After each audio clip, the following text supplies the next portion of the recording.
이런 내용들이 다 빠져 있잖아요. 그래가지고 설명하기 좀 그렇고 올해 거 보면서 어차피 아마 똑같을 거예요. 거의. 올해 거 보면서 안에 들어있는 내용들을 좀 보고 설명할 거 있으면 다시 좀 더 하도록 할게요. 통계라는 단어는 이것도 없네. 통계라는 단어는 총 3개로 되어 있다고 얘기했어요. 첫 번째는 이상확률 변수, 그 중에 약간 특별한 걸로 이항분포. 그 다음은 연소확률 변수, 특별한 녀석으로 정기분포. 그리고 통계적 추정. 이렇게 해서 총 3개의 덩어리로 되어 있고요. 왜 다 모르는 표정이지? 첫 번째 건 이산확률 변수와 연소확률 변수는 확률 변수가 좀 다르다는 거예요. 이산, 떨어져 있다는 이야기고요. 연속은 연속적이다 그런 이야기거든요. 예를 들면 여러분의 시험 점수는 이산확률 변수겠죠. 배점에 따라서 90점과 91점은 있는데 90.37 이런 점수는 없잖아요. 그죠? 그런데 뭐 여러분의 키나 몸무게 이런 것들은 연소확률 변수라고요.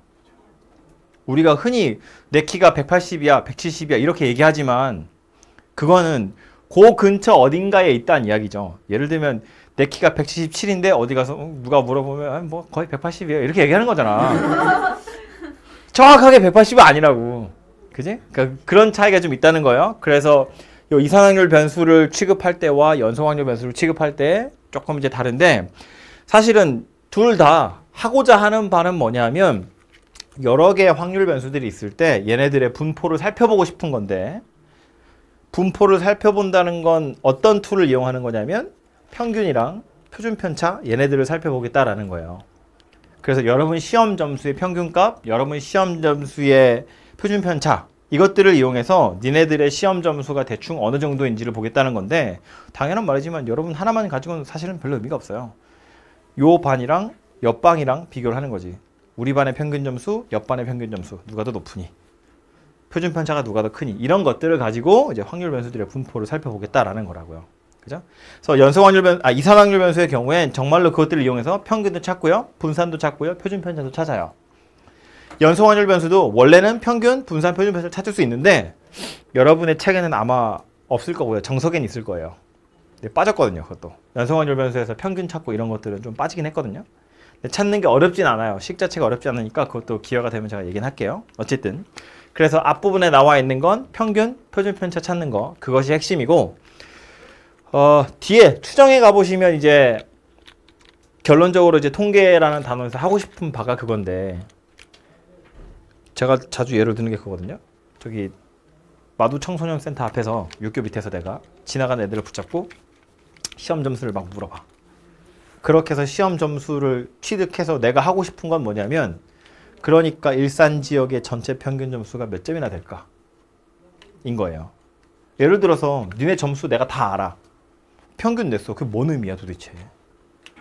아무짝에 의미가 없어요. 그냥 뭐 니네 다 잘하는구나.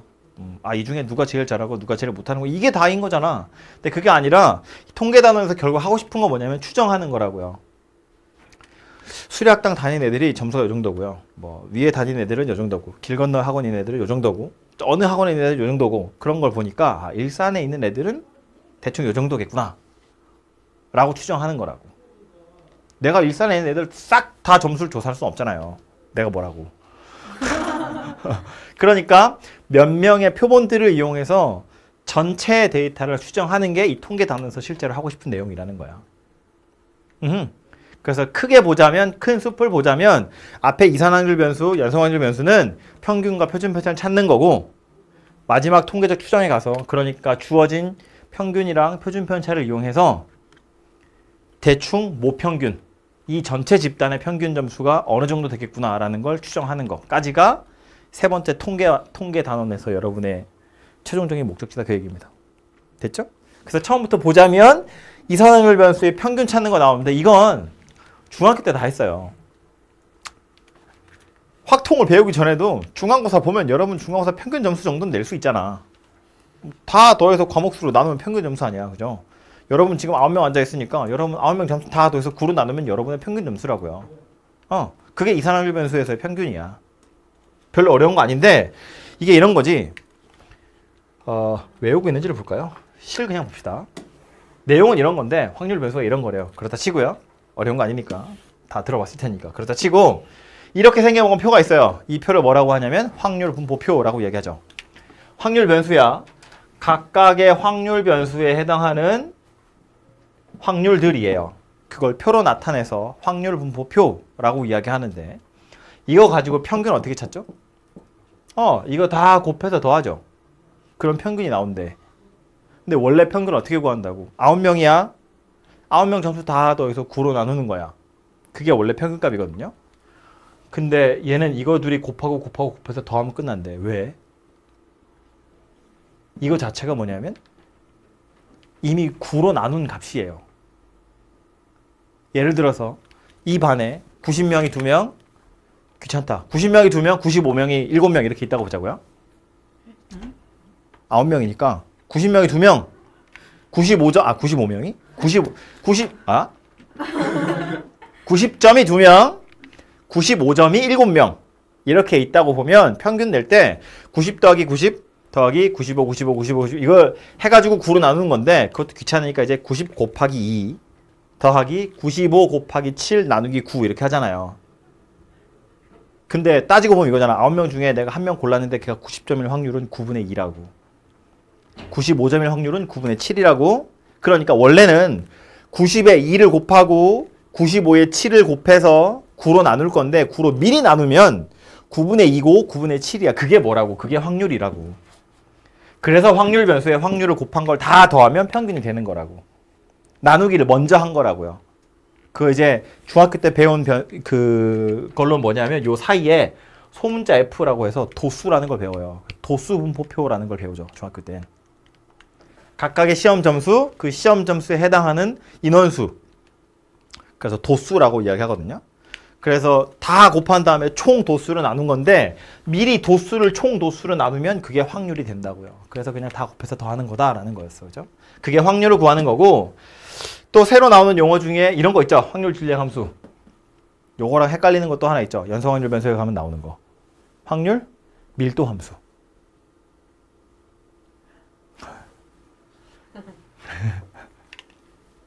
자, 확률 분포표. 각각의 확률 변수에 해당하는 확률들이 존재하거든요. 아까 말한 90점이 2명, 95점이 7명 있으면 90이라는 확률 변수에 해당하는 확률은 9분의 2예요. 95라는 확률 변수에 해당하는 확률은 9분의 7이에요. 내가 어떤 함수에 90을 딱 넣었더니 9분의 2가 나왔대. 95를 때려 넣었더니 9분의 7이 나왔대. 뭐 100을 넣었더니 0이 나온 거야. 그러니까 어떤 확률 변수를 대입했더니 집어넣었더니 그것에 해당하는 확률 값이 나왔다고. 대응되고 있다는 이야기예요. 그러니까 그 관계도 일종의 함수라고 보자면 얘와 얘 사이의 대응 관계, 그걸 확률 질량 함수라 하겠다라는 거예요. 이거 함수라고 해서 꼭 식으로 나와야 한다는 게 아니에요. 문제에서 풀다 보면 얘랑 얘 사이의 관계가 식으로 나오는 경우도 있어. 그건 니네 풀라고 하는 거고 결국 다 곱해서 더해야 되니까 시그마 처리해야 돼서 그냥 식으로 주는 거고요. 실제로 이건 그냥 대응 관계이니까 그런 거야. 말한 것처럼 그냥 90점이 2명이고 95점이 7명이니까 9분의 2고 9분의 7이야. 그걸 무슨 수로 식으로 나타내. 그냥 조사해보니까 그렇게 나온 거지. 그래서 요 확률 질량 함수라는 건 그냥 얘와 얘 사이의 관계다라고 생각을 하시면 되고 확률 밀도 함수도 마찬가지예요. 근데 확률 밀도 함수는 요거보다 조금 더 복잡한 설명이 필요하긴 하지만 용어가 약간 헷갈려서 그래서 지금 미리 얘기한 거예요. 이산확률 변수는 확률분포 표가 그려지고 이 확률분포 표에서 각각의 대응 관계를 확률 질량 함수라고 하고 연속 확률 변수에서는 기억날까 모르겠는데 그래프 그리는 거예요. 그죠? 그 이제 정규 분포면 종 모양의 그림이 그려질 텐데 꼭 종 모양 아니어도 돼요. 연속 확률 변수는 어쨌든 그래프를 이용해서 확률을 나타내는 건데 넓이 가지고 그 그래프가 확률 밀도 함수다라는 거라고요. 그죠? 그래서 용어가 헷갈리는 게 2개 있어서 이야기한 거고요. 그래서 요 단원에서 하고 싶은 건 이런 거죠. 확률이기 때문에 당연히 뭐 요 PI라는 건 P1 그러니까 그 확률 분포 표에서 각각의 하나의 확률 값들을 이야기하는 거야. 그죠? 그 각각의 값들은 0보다는 크고 1보다는 작아야 된다고요. 확률이 음수인 건 당연히 말이 안 되고 전사건의 확률이 1이기 때문에 1보다 커지는 것도 말이 안 돼요. 0에서 1 사이고 그 확률 다 더하면 1이 되더라 라는 거라고요. 그죠? 그래서 그 얘기고 기대값이라고 나오는데 결국 평균 구하는 거라고요. 평균 어떻게 구한다고? 이렇게 생겼다고요. 확률 변수, 확률 곱해서 다 더한다. 근데 요 식에서 하나만 더 강조를 하자면 요거 좀 중요하기 때문에 미리 이야기를 할 건데 이거요. 시그마고 xi, pi 이렇게 생겼거든요. 확률 변수에 각각의 확률을 곱해서 다 더한다인데 이걸 기억하셔야 돼요. 시그마 여기 뒤에 pi 이 기호를 보자마자 여러분 뭐 생각하시면 되냐면 평균이라는 걸 의미하는구나 라고 해석하시면 돼요. 시그마 pi가 무엇의 평균이라는 소리거든요. 이거 뭐라고 하죠? 영어에서 무슨 관용어구 같은 거야. 그냥 단어로 외우는 게 아니라 그냥 통째로 시그마 pi는 무엇의 평균이구나 라는 거예요. 이 무엇의라는 건 여기 누가 들어있느냐 라는 거예요. 그러니까 지금 얘는 뭐냐면 x의 평균이다 그런 이야기예요. 이거 만약에 여기 1이 들어있어.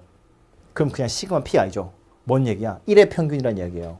1의 평균 뭐겠어? 1이지. 시그마 pi는 1이잖아요.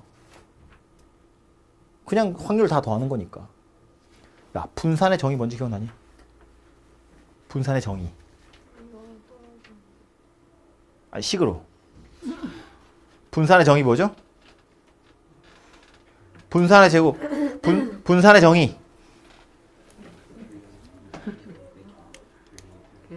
그건 마음에 안 들어요. 그거 아니야. 그거 마이너스 평균. 컴팩트하게 말하면 분산의 정의는 편차 제곱의 평균이에요. 편차 제곱의 평균. 편차가 뭔데? x-m. 확률 변수가 평균에서 얼마나 떨어져 있느냐인데 보통은 확률 변수에서 평균을 빼요. 그러니까 양수도 될 수 있고 음수도 될 수 있어요. 그냥 편차의 평균을 찾으면 여기 나오거든요. 왜냐면 양수도 있고 음수도 있고 다 더하면 어차피 사라질 거야. 그래서 이제 마이너스를 없애기 위해서 제곱을 하는 건데 그러니까 뒤에 어디 나올 거라서 미리 보자면 여기는 없고 다음에 있나 봐요.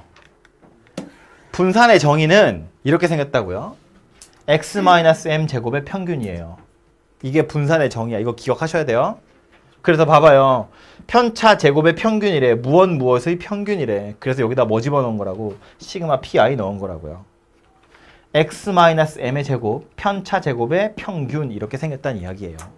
그렇게 시그마 pi를 보시면 이거 무엇의 평균 얘기하는 거구나 라고 해석하시면 되고 이걸 막 줄줄이 풀어 제끼면 제곱의 어디 갔어? 제곱의 평균에서 평균의 제곱을 빼는 게 되죠. 얘도 보시면 xi의 제곱의 평균이에요. 제곱의 평균에서 평균의 제곱을 빼는 꼴이 된다고. 이거 둘 다 요게 분산의 정이고요. 정의이고요. 이걸 줄줄이 계산하면 정리해서 이런 꼴이 되긴 하거든요. 요게 산수할 때 조금 더 편해서 이제 여러분 이걸 기억하는데 두 개를 다 기억하긴 해야죠. 얘는 정이니까 기억하시고 이거는 산수 편하자고 하는 거니까 기억하시고 둘 다 기억은 하시되 아까 얘기했던 건 이거 기억나죠? 뭔지? 시그마 pi 무엇의 평균을 의미하는 거라고요. 자주 나온 녀석이니까 꼭 기억하세요. 어쨌든 그렇게 생겼고 분산에 대한 이야기도 조금만 더 하자면 분산이라는 것도 말했지만 그냥 편차의 평균을 살펴보면 이거는 그냥 참고로요.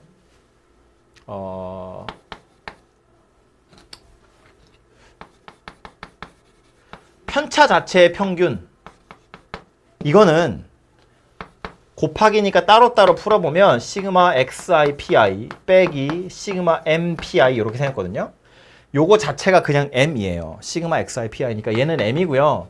얘는 뭐래? m의 평균이래. 근데 이 m은 i에 따라서 달라지는 게 아니잖아요. 그냥 상수의 평균이야. 다시 말해서 얘는 시그마 밖으로 나간다고. m 곱하기 시그마 pi하니까 1이에요. 그냥 이렇게 생겼어. 그러니까 얘는 빵이에요. 편차의 평균은 빵이야. 왜? 양수도 있고 음수도 있으니까. 누구는 평균보다 높은 점수고 누구는 평균보다 낮은 점수이기 때문에 얘는 음수, 얘는 양수 둘이 더하면 빵으로 없어진다고요. 그러니까 편차 자체만 가지고 평균 내는 건 의미가 없기 때문에 마이너스를 날리고 싶은데 절대값은 이상하잖아.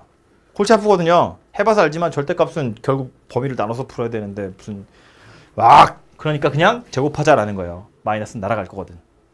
그래서 편차를 제곱해서 평균을 낸 거고요. 그래서 표준 편차는 약간 어이없지만 제곱했거든? 그래서 루트 씌운 거예요.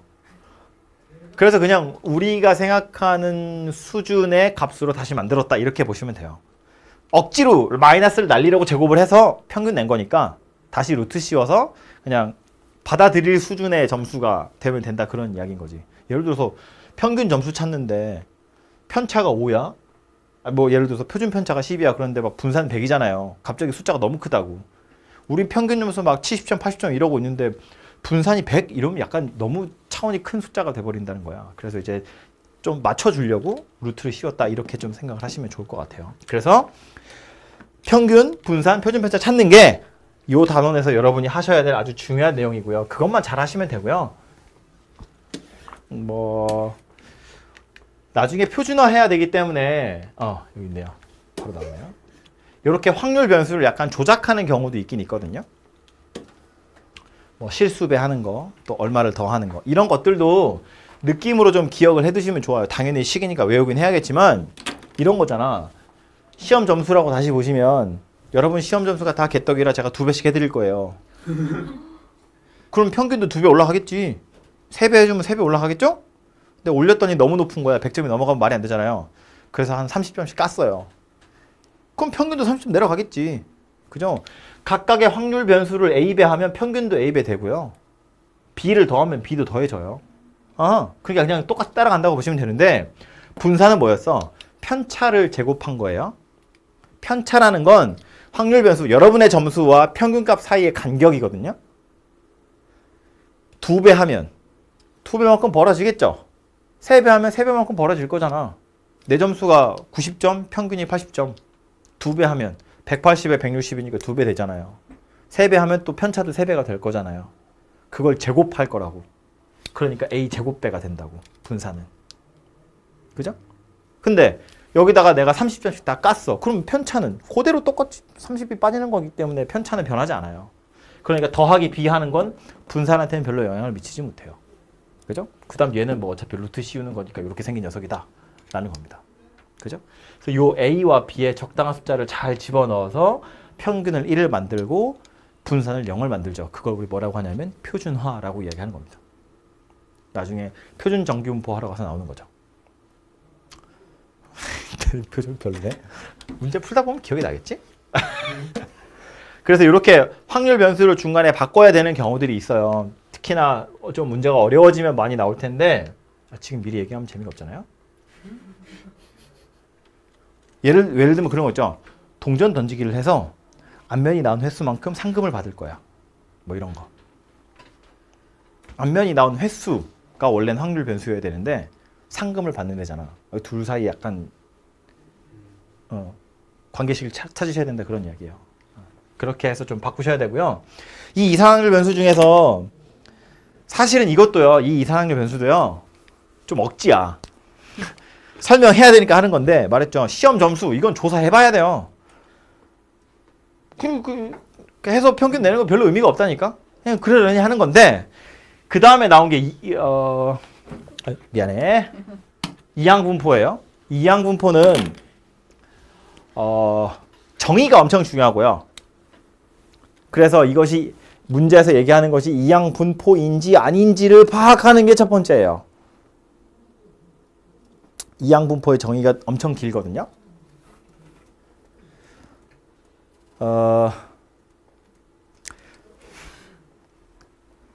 문제를 보고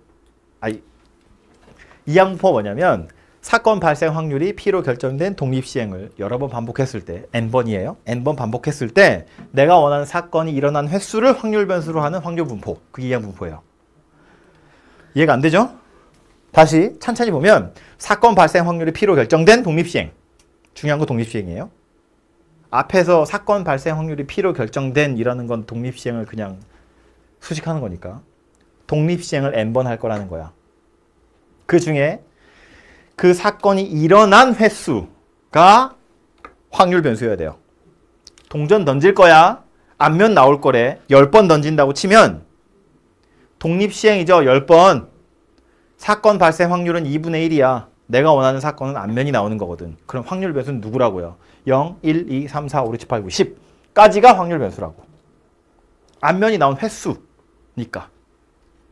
10번 던지면 동전은 앞면은 빵번에서 10번까지 나올 수 있잖아요. 그죠? 그러니까 동전을 10번 던져서 앞면 나온 횟수라는 말을 보는 순간 아 이건 이항분포구나 라는 걸 알아차리셔야 된다고요. 이항분포가 강력한 이유는 뭐 때문이냐면 확률 질량 함수가 식으로 나와요. 독립시행의 확률로. 다시 동전 던지기를 해보면 너무 숫자가 크니까 뭐야 이거. 동전 3번 앞면 나온 횟수라고 이야기를 하면 동전을 3번 던진데 다 독립이에요. 3번 다 앞면 나온 횟수야. 그걸 확률 변수 x라고 할 거니까 x는 한 번도 안 나올 수도 있고요.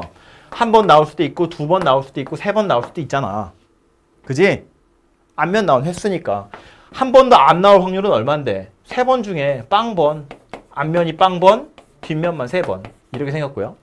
한 번 나올 확률은 3번 중에 1번, 앞면이 1번, 뒷면이 2번. 이건 3번 중에 2번, 앞면과 뒷면. 얘는 3번 중에 3번. 제가 귀찮아서 그냥 2분의 1을 3승이라고 썼어요. 어차피 똑같이 생겼으니까. 이항분포는 확률, 질량 함수가 딱 나온다는 거예요. 독립시행의 확률로. 동전 던질 거야. 앞면 나왔대. 일어날 확률이 2분의 1이야. 3번 중에 빵번 골라서 일어나고 일어나지 않고 3번 중에 한 번 골라서 일어나고 일어나지 않고 그러니까 확률 분포 표가 완성된다는 거고 확률 분포 표가 완성된다는 건 평균도 구할 수 있고 분산도 구할 수 있더라라는 말이에요. 이거 표에 그림이 나오지 않아도 즉 앞에서 여러분 시험 점수 얘기한 것처럼 진짜로 90점이 몇 명이고 91점이 몇 명이고 조사해서 이 표를 완성하지 않아도 평균이랑 표준 편차를 구할 수 있다고요. 왜? 내가 원하는 사건이 일어날 확률이 얼마인지 몇 번 시행할 건지만 알면 표가 완성이 되거든요. 일어날 확률 P와 몇 번 시행할 건지 N번 그 횟수만 나오면 표가 완성돼요. 그래서 우리 얘를 뭐라고 쓰냐면 이렇게 쓴다고. 이 두 가지만 알아차리면 표를 완성할 수 있으니까. 그럼 이 표를 완성해서 뭐 한다고? 다 곱해서 더할 거라고요. 근데 그걸 미리 계산해 놓은 게 있죠. 이항분포에서 평균 어떻게 구한다고? NP로 구한다고. 왜 그런지 물어보지 마세요. 몰라도 됩니다. 분산 어떻게 구한다고? NPQ래요. 아, 물어보지 말아요. 왜 그런지 물어보지 말아요. 그냥 그렇대요. 책에 보시면 막 증명 나오거든요. 그리고 이거 증명하는 방법이 좀 책마다 좀 달라요. 어떤 책은 미분해서 하기도 하고요. 뭐 좀 어쨌든 제가 수업할 때도 안 할 생각이에요. 왜 이렇게 생겼는지. 그렇게 중요하지 않아요. 그냥 그러려니 하시면 돼요. 그냥 상식적으로 생각해 보면 되거든요. 기대값을 물어보는 거잖아. 그죠? 자, 내가 동전 10번 던질 거야. 앞면 몇 번쯤 나올 거라고 기대하니? 5번 나오겠지! 재수없지 않으면. 왜? 앞면 나올 확률이 2분의 1이니까. 10번 던지면, 10번 너무 많은가요? 2번 던질 거야. 그 중에 한 번은 나오지 않을까? 라고 생각한다고요. 기대값이랑 평균은 같은 말이에요. 기대한다고 평균을. 같은 말이야. 그러니까 평균을 구하세요나 기대값을 구하세요나 같거든요.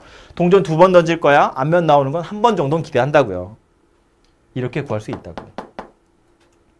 그 얘기를 하고 있는 거고 분산이 왜 이런지는 물어보지 마시고 표준 편차는 그냥 분산의 루트 씌우면 되니까 이렇게 생긴 녀석이다라는 거예요. 그죠? 그래서 이항분포인지를 알아차리는 게 중요하고 알아차리기만 하면 이거 두 개 찾으면 끝나는 거지. 어차피 내가 하고 싶은 건 이거랑 이거거든요. 그죠? 그래서 그것만 잘 찾으시면 된다. 그런 이야기예요.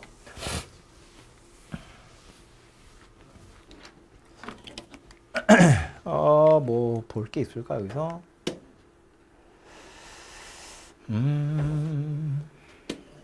이거 뒤에 큰 수의 법칙이라고 나오긴 했는데 요거는 요 식만 눈에 좀 잘 보시면 되는데요. 이거 직접적으로 물어보지도 않고요. 이거 그냥 너무 당연한 소리여서 뭐 되게 중요하게 나오는 거 아니거든요. 읽어보면 이런 건데 A가 일어날 수학적 확률을 이야기하고 있고요. 실제로 N번 했더니 일어난 횟수가 있대. 그랬을 때 N이 하나씩 커지면 즉 시행 횟수가 엄청나게 커지면 요것의 값이 1에 가까워진대요. 확률이 1에 가까워진다는 건 무슨 소리야? 사실이 되어 간다는 거야. 진실이 되어 간다는 거라고요. 전사건이 되어 간다는 거야. 이것이 참이 되어 간다는 거예요. n이 커지면 n분의 x는 뭔데? 통계적인 확률이에요. 실제로 n번 시행했을 때 x번 일어날 확률. 그죠? 이게 통계적인 확률이고 요건 수학적인 확률이고 그 둘을 뺐다는 건 차이거든요. 예를 들어서 동전을 100번 던질 거야. 앞면 나오는 건 50번 정도라고 기대한다고요. 확률이 2분의 1이잖아. 근데 실제로 내가 100번을 던져보면 정말로 50번 나오겠어? 아니 꼭 그러리란 보장은 없잖아요. 뭐 한 45번에서 55번 사이 대충 이 정도라고 느낌이 오잖아요. 물론 신의 손은 뭐 10번 나올 수도 있지만 어쨌든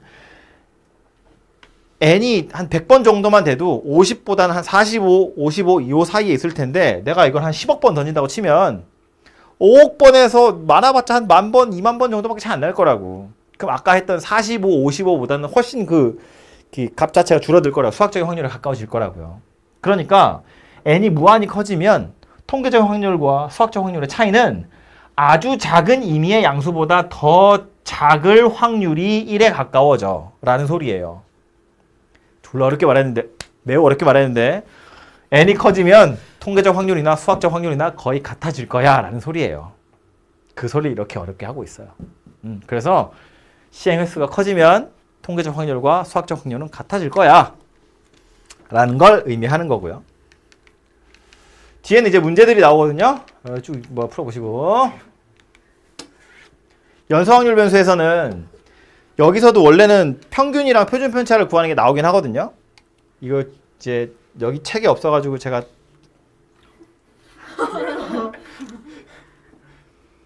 해도 돼?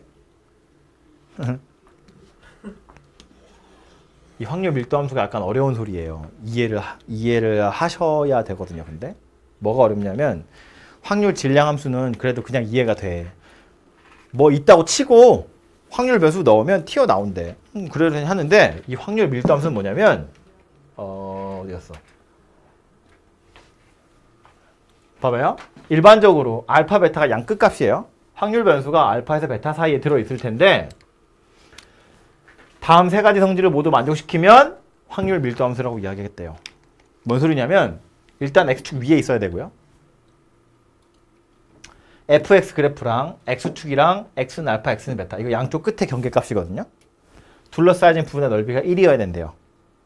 세 번째가 중요한데 A에서 B 사이에 있을 확률을 어디 갔어? 식으로 안 써 있어. fx 그래프 x축 x는 A, x는 B의 넓이로 나타낼 수 있으면 그걸 확률 밀도 함수라고 하겠대요. 이 얘기야. 이 확률을 인테그랄 A에서부터 B까지 fx dx 이렇게 찾을 수 있으면 확률 밀도 함수라고 하겠대. 사실은 거꾸로지.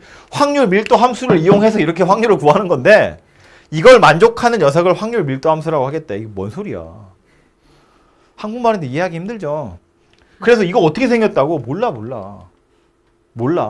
문제에서 가끔 주어요. 이거 구하라고. 그럼 그냥 넓이 구하라는 거구나 라고 생각하고 그냥 넓이 구하시면 되고요. 확률 밀도 함수라는 건 그러니까 예를 들면 그냥 막 숫자 막 넣는 거야. 연성 확률 변수니까 사람 키라고 보자고요. 그냥 편의상 어떤 사람의 일산 지역의 고등학생 키가 160에서 170 사이에 있을 확률. 이거 얼마쯤 되냐? 대충. 85. 80. 그래, 뭐 그렇다 칩시다.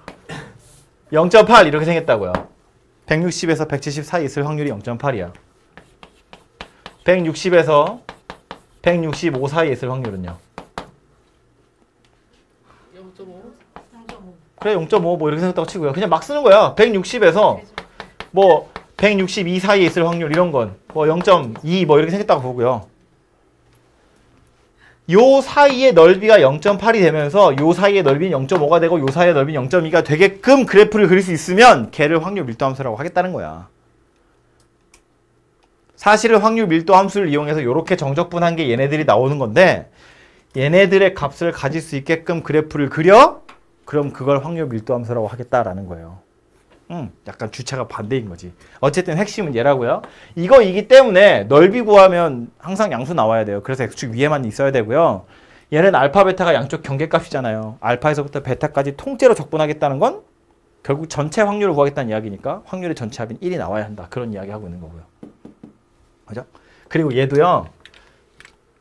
잠깐 페이지를 빌려서 보면 우리 아까 이산확률 변수 할 때 평균 어떻게 구하기로 했냐면 시그마 이거 양 아래 위 안 쓰는 거 그냥 전체라고 보시면 돼요.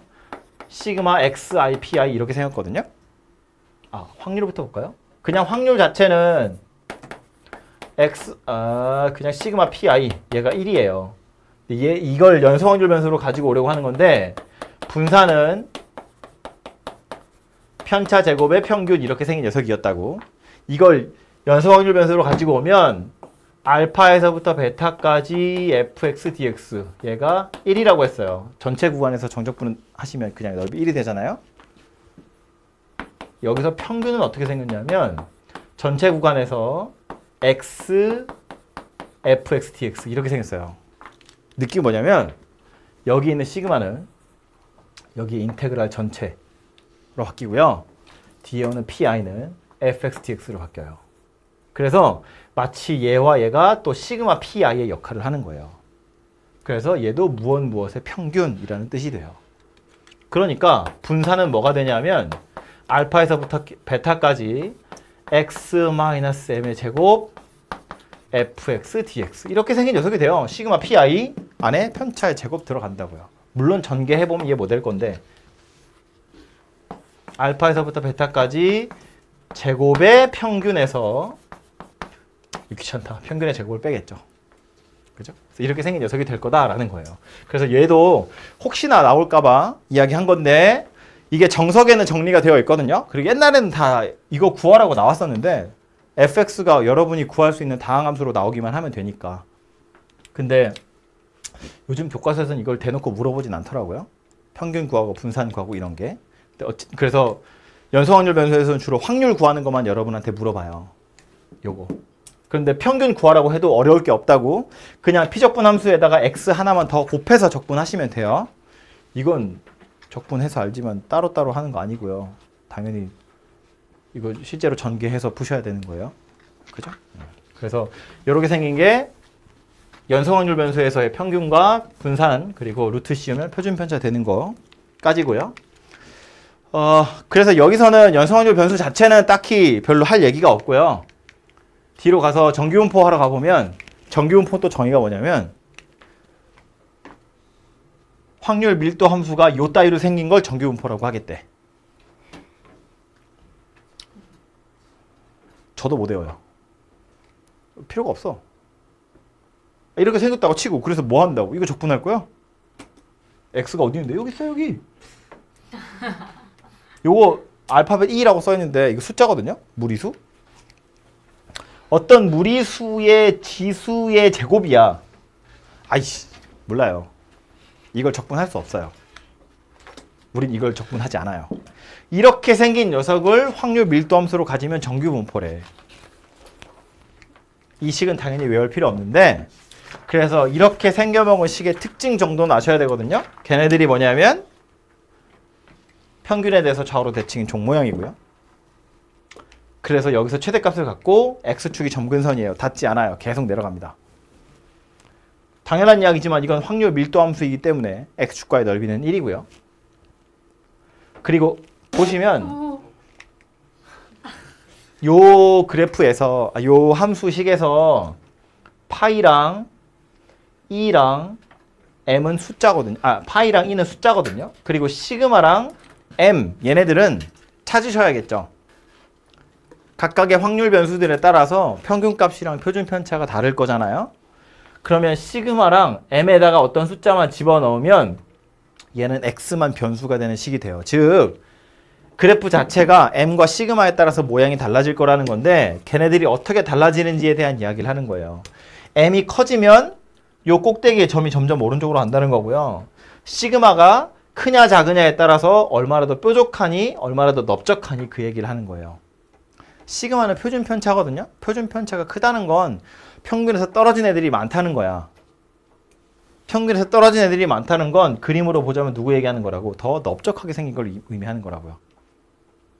가운데 많이 몰려 있는 게 아니라 옆으로 많이 벌어져 있는 게 표준 편차가 큰 거라고요. 그죠? 가운데 많이 몰려 있는 게 표준 편차가 작은 거예요. 그리고 좀 한국말인데 한국 사람은 헷갈리지만 고르게 분포되어 있다라는 건 표준 편차가 작은 거예요. 뾰족하게 생긴 게 고르게 분포된 거야. 빵점부터 100점까지 한 명씩 있는 게 고른 게 아니고요. 다 50점에 모여 있는 게 고르게 분포된 거래요. 그렇대. 뭐 이해는 안 되지만 고르다는 표현이 그런 거래요. 그래서 m과 시그마에 따라서 모양새가 달라진다 정도만 알고 계시면 되고 어차피 적분 못합니다. 그냥 그러려니 하시면 되고요. 저 중에 특별하게 하필이면 시그마랑 m이 이렇게 생긴 녀석을 가지고 표준 정규분포라고 얘기했어요. 아, 요 기호도 얘기하는 되는구나. 정규분포일 때 이렇게 보통 쓰거든요. 이 정규분포는 노멀할 때 n자고요. 평균 m과 시그마만 나오면 확률 밀도 함수가 결정이 나요. 이 두 가지 팩터에 따라서 그래프의 모양새가 결정이 나기 때문에 요거 두 개만 쓰는 거예요. 이항분포에서는 n이랑 p였죠. 정규분포에서는 평균이랑 표준편차라고. 요거 두 개만 알면 식이 완성이 되고, 식이 완성이 되면 우린 못 그리지만 컴퓨터는 그래프를 그릴 수 있으니까. 우린 못 구하지만 컴퓨터는 넓이를 구할 수 있으니까. 그죠? 그래서 요 두 가지더라 라는 거고. 그렇기 때문에 약간 헷갈리는 건 봐봐요. 이상확률 변수 이항분포 할 때는 확률이 나오고 확률 변수가 나오고 그거를 우린 평균을 구했거든요. 근데 얘는 평균이랑 표준편차가 나와야 확률이 구해져요. 이거 두 개가 나와야 얘가 완성이 되고 그래야 넓이로 확률을 구한다고. 순서가 약간 반대라고요. 이해되죠? 무슨 얘기한 건지? 이상확률 변수 이항분포를 생각해보면 시행 횟수랑 한 번 시행해서 일어날 확률 그 둘을 알아야 평균을 구해요. 근데 얘는 평균 표준편차를 알아야 확률을 구할 수 있어요. 그 둘이 다르다고요. 그렇기 때문에 나중에 저 뒤에 가서 이항분포랑 정규분포 사이 관계할 때 막 문제들이 복잡해지는 거예요. 어쨌든 와서 보면 표준 정규분포라고 되어 있고 얘는 특별히 평균이 0이고 편차가 1인 경우를 표준 정규분포라고 이야기하는데 세상에 존재하는 확률 변수들이 다 이걸 만족할 리가 없어요. 정말 우연히 이걸 만족하는 경우도 없진 않겠지만 거의 없다고 보시면 되죠. 그래서 무슨 짓을 하는 거냐면 확률 변수 자체를 조작을 가해서 평균이 0이 되게끔 표준 편차가 1이 되게끔 바꾼다고. 그게 뭐냐면 표준화라고 부르는 거였다고요. 그러니까 우리 아까 전에 뭐 했냐면 확률 변수 x를 a 배하고 b를 더했을 때 평균이랑 분산이랑 표준 편차 이런 거 구하는 걸 했잖아요. 지금 얘는 뭐 한 거냐면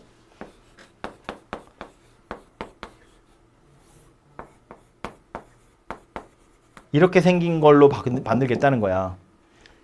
x를 시그마분의 1배 하고요. 시그마분의 m을 빼서 평균 표준편차를 구해보면 평균은 0이 될 거고. 왜? 이것의 평균이 m이거든요. 그걸 뺄 거니까 0 될 거고요. 표준편차는 시그마인데 여기 지금 시그마분의 1을 곱할 거잖아요. 그러니까 표준편차 1이 될 거다라는 거라고. 그죠? 그래서 이런 짓을 통해서 모든 확률 변수를 다 평균이 0이고 표준편차 1인 녀석으로 만들 수 있고, 그랬을 때 장점은 뭐냐면 미리 넓이를 구해둘 수 있다. 확률을 미리 구해놓을 수 있다. 그게 뭐냐면 확률 분포표라고 부르는 거였죠. 어디 갔니? 그래서 이렇게 바꾸고 나면 확률 분포표를 이용해서 정해진 확률을 미리 구할 수 있고, 확률 분포표를 보는 건 여러분 해봐서 알겠지만 0에서 어디까지의 확률만 나와 있죠. 그래서 중간에 필요하시면 뭐 간단히 여기서 여기까지 해서 이거 빼가지고 구하던가 뭐 이렇게 해서 구하시면 돼요. 그래서 요거 표 보는 방법은 이미 알고 있을 테니까 넘어가도록 하고요. 마지막에 나오는 게 요 녀석이었다고요? 아이고 왜 자꾸 이래. 이항분포랑 정규분포 사이의 관계. 실제로 문제를 풀 때 가보면 여기서 걱정하는 것만큼 어려운 얘기는 별로 없는데 이항분포에서 n의 값이 커지면 정규분포에 가까워진다 라고 되어 있거든요. 책에 여기는 안 써있나?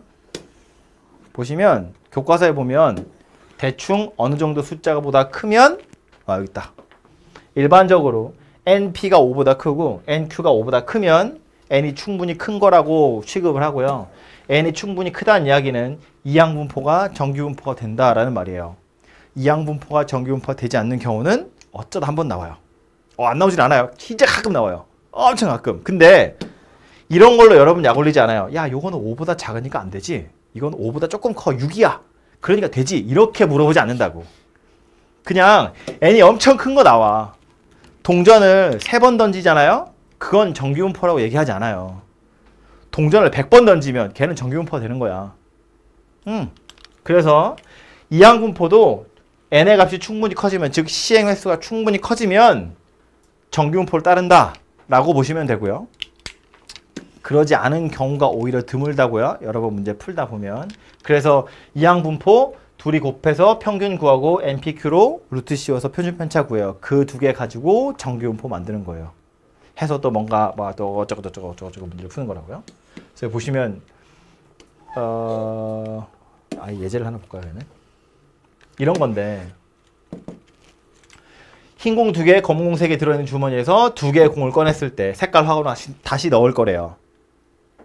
독립시행을 150번 하는 거예요. 그러면서 같은 색깔의 공을 꺼내는 횟수래. 그러니까 이건 이항분포라고요. 횟수를 확률 변수로 하고 있잖아요. 그럼 자, 여기까지만 쳐다보면 이항분포야. 시행 횟수는 150번이고요. 내가 원하는 사건은 뭔데?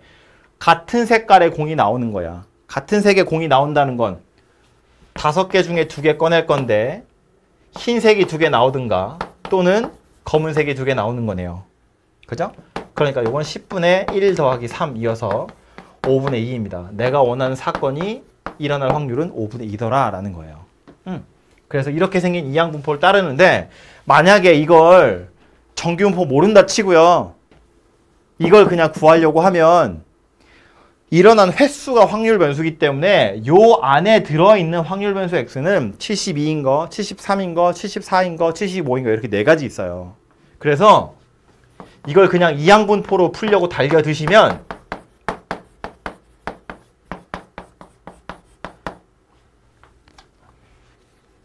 x가 72인 거 더하기 x가 73인 거 더하기 x가 74인 거 더하기 x가 75인 거 구하시면 되고, 어차피 시행 횟수, 일어난 횟수이기 때문에 이 사이에 다른 확률 변수는 존재하지 않거든요.